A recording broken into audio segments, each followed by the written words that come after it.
It's still spring break, but Sunday is coming, and so I wanted to go ahead and make this video from our cruise ship. This is our last full day of the cruise, and this is a private island behind me. That's where we're going to be spending the day, so that should be a whole lot of fun. But I'm already thinking about Sunday, even though Heather's going to be the one bringing the message this Sunday.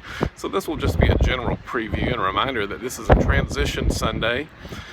Easter, of course, was last Sunday, and we talked about the fact that Easter was not just a day, it is a season. The season of Easter lasts 50 days from Easter Sunday, which this year is the last Sunday of March, all the way to Pentecost Sunday, which this year is the third Sunday of May. So during this Easter season, we're going to be looking at the book of Acts because it's a natural continuation of the gospel message.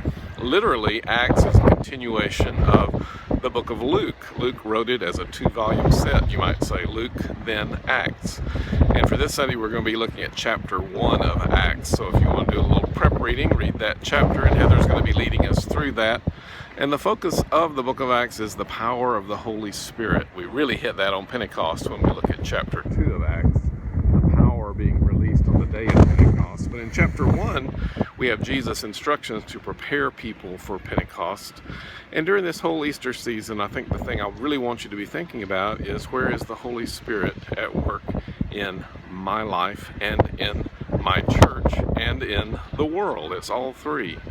The Holy Spirit is not some extra equipment for a super Christian. It's part of the basic equipment for anyone who's a believer in God. It is our power source. It is our hope. It is where we find our strength.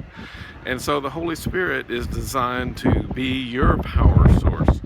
Now, interestingly, as Christians, we believe that the Holy Spirit begins working in our lives even before we begin to trust Jesus. That it is God's Spirit that actually draws us to Jesus. God gets our attention through the power of the Holy Spirit. Some of you probably have some stories that can even exemplify that, the way in which you realize that God was moving in times even before you knew it. That's awesome, isn't it? But the Spirit of God also helps us after we become Christians. And we sometimes think about really amazing things that happen through the Spirit. But I want you to realize that the Spirit is also about the ordinary growth of a Christian life. What are the things in your life that need to be removed? What are the things in your life that need to be softened?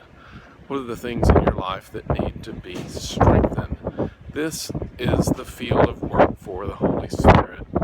So as we move out of Lent through Easter and on through the Easter season, focus on the power of the Holy Spirit and ask yourself, God, where do you need to be moving? What work do you have in store for me? And it could be that the Easter season will be a time when you can see some powerful growth in your life.